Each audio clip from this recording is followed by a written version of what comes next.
the boarding pass inside her cookbook. I wasn't looking for proof. I was looking for the chili recipe she swore lived on page 202 of the stained red cookbook we've hauled through 3 apartments like an old friend who always knows where the spoons are. I cracked the spine and something slid from the gutter, thin, stiff, with the papery confidence of travel.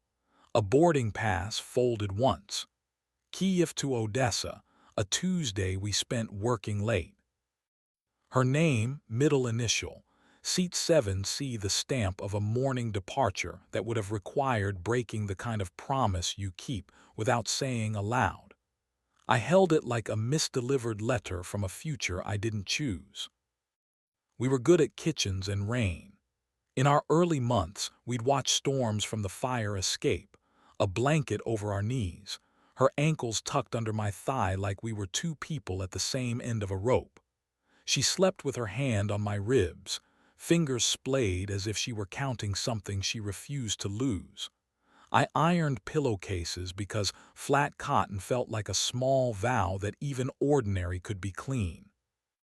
When the balcony door stuck, we learned to hip-check it like a couple who don't need the city to let them out to believe they belong. The drift arrived in new languages. Sent first, rosemary traded for something with a mineral base, citrus pretending to have depth. Then sound. Her phone learned a 2-note alert like a smaller house's doorbell, chiming at 12:06 and 12:11 as if time itself were trying to choose sides. She started showering in the dark. Migraine, she'd say, already stepping past me. I learned to shave by memory and to tell myself memory was loyalty.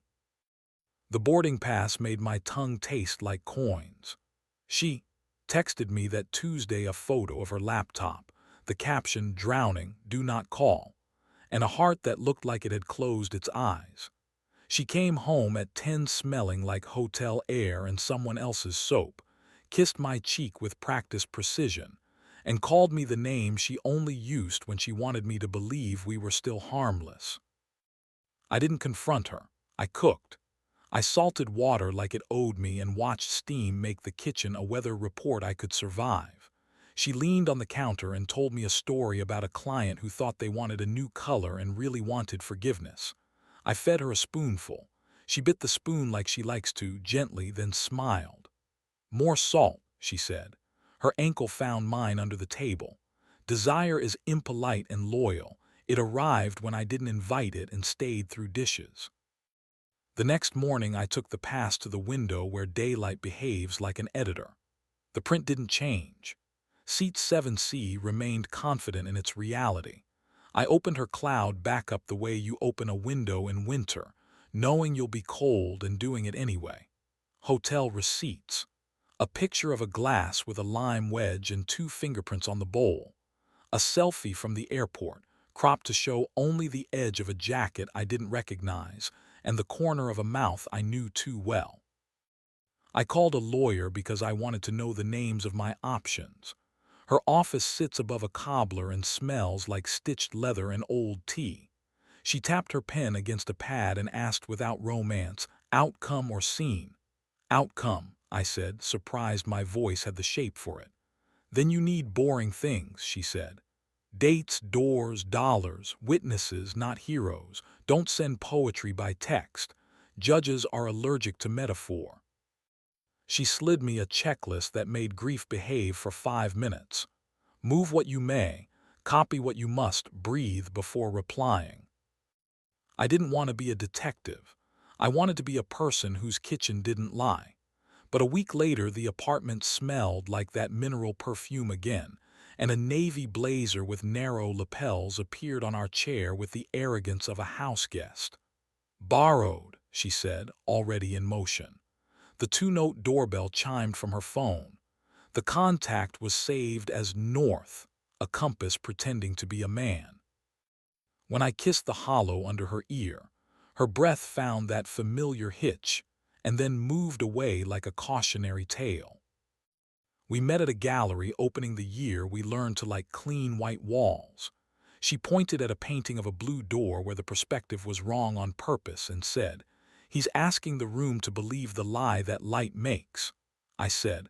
Let's believe it together, because I was better then at being charming without checking my math. Later, in my bed, she told me to hold still while she mapped my shoulder with her mouth. I learned stillness and thought it meant permanence. The first time I followed her, I lied to myself and called it a walk. She said she had a late review at a hotel bar, brand placement nonsense that needed ambience checks. I said I needed air. The Seagless Hotel lobby smelled like time and expensive sleep. Couples wore their hair like permission. She arrived with a man whose posture gave him away. Men who have always been answered stand differently. He was older by a handful of careful years, his jacket slate and unwrinkled, his hand finding the small of her back, the way mine used to when I believed rooms were maps I could read. I didn't shower the scene with shame. I watched from a corner where plants were pretending to be a forest. She laughed with her whole throat. He tilted his head as if the chandelier had said something only to him. They took the elevator. I stood with my hands in my pockets and learned to make my palms stop sweating. At home, she pressed her face between my shoulders while I stood at the sink, and my body did the worst generous thing. It recognized her. "Remember Odessa," she murmured. "That stupid curtain that wouldn't close." I remembered. The sea making a hush like velvet, the lamp turning her skin to apricot, the sound she made when my mouth understood where her breath turned to heat. We undressed with the old accuracy. We performed hunger and found it wasn't entirely a performance. But halfway through, her eyes went to a place past me. She took my hand and threaded our fingers tight like fastening herself to a raft. We moved, and it was tender, and the room was loyal enough not to applaud. I invited her sister and our friend Roman for dinner on a Sunday, people who know how to hold silence without making it heavy. I cooked a roast and opened wine that promised stone fruit and delivered adult sugar. At 8, she texted 15 minutes, which I have learned means 30. At 8:31, she came in flushed, hair damp from rain or a shower not ours, kissed my mouth gently and completely and said, "You look like a person I haven't had dinner with in a week." We ate. Laughter did its work. After coffee, I set the boarding pass on the table like a noun that refused to pretend to be an adjective. "What's that?" she asked, her voice the conference room version of itself. "Page 202, I said. "It fell out." Roman stared at the pass and then at me. Her sister folded her hands like a prayer that wanted to be a fist. "We should talk privately," my wife said. "We will," I answered. "But I want witnesses that I didn't imagine the date." They left. The door clicked with competence. She sat and touched the edge of the paper as if heat could erase it. "I thought it could stay a hallway," she said after a moment. "A place you pass through without numbing the room. I liked how quiet I was in that corridor." "Is he married?" I asked, because ghosts need context or they haunt cabinets. "Separating," she said. "One boy, 8. "Do you love him?" I asked, not because I needed a bruise but because I needed to stop guessing the weather. She looked at the ceiling like she was counting rivets. "I love the version of me who doesn't apologize before she laughs," she said. "He stood in front of that version and didn't flinch." She looked back at me and did not cry. "I loved us like architecture," she said. "Then I started living between floors." "We're going to separate," I told her. "I used we like a lever." She nodded. Relief landed in her shoulders with the quiet of a door closing in another apartment. She packed in an hour because the real leaving had taken months. A sweater, the navy blazer, a book with her notes like a margin asking for the last word. At the door she reached for my wrist with the old code, thumb press, release, and let her hand hover there without landing. It was both kindness and verdict. "I was happy," she said. "I was bored, I was afraid, I was greedy."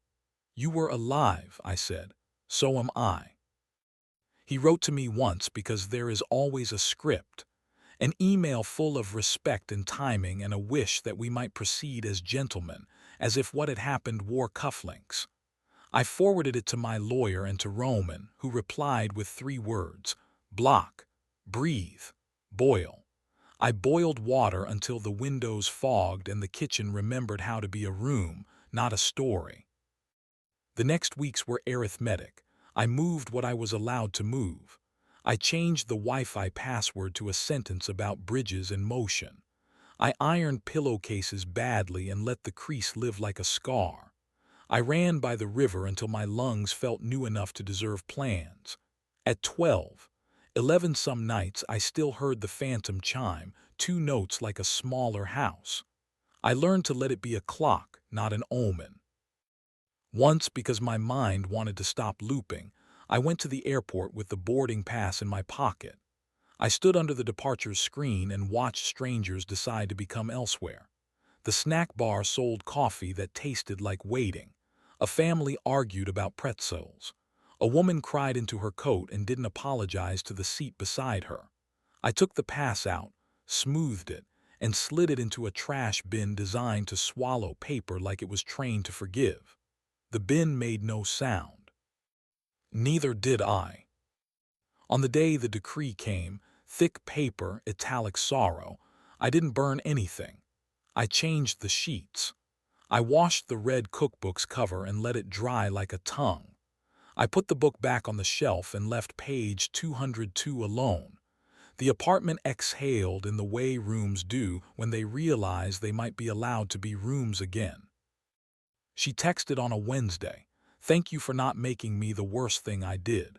I typed and erased, and then wrote, "Thank you for not asking me to keep 2 doors open." She sent a photo of a rented room with a window like a square of sky and a plant failing with dignity. I sent a photo of the river pretending to be silver again. We didn't flirt. We traded weather and let silence do the rest. Desire still visits with its old politeness. It knocks at my throat and I let it in for tea. Sometimes I remember her knee hooking behind my leg and the soft vowel she made when the map inside her lined up with my hands. Memory is accurate and unkind.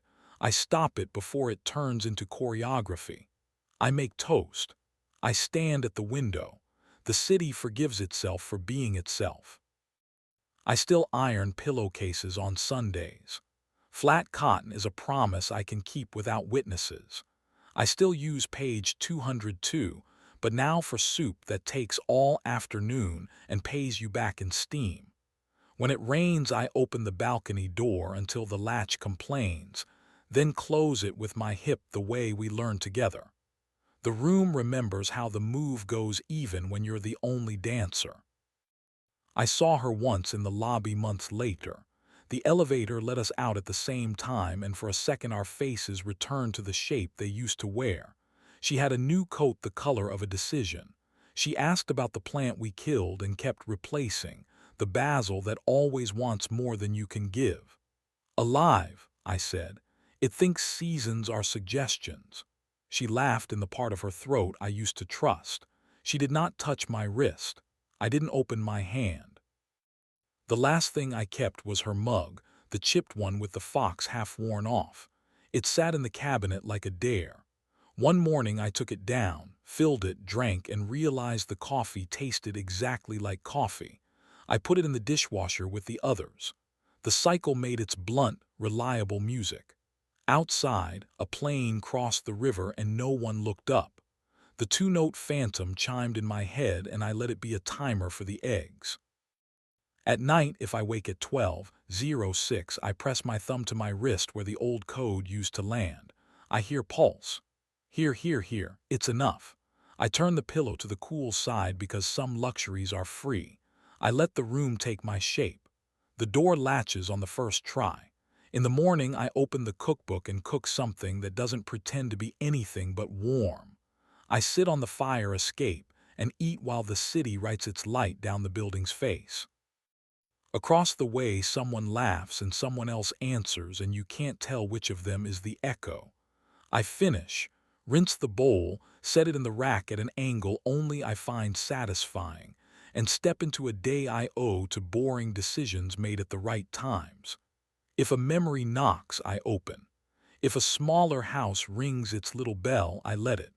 I live here now.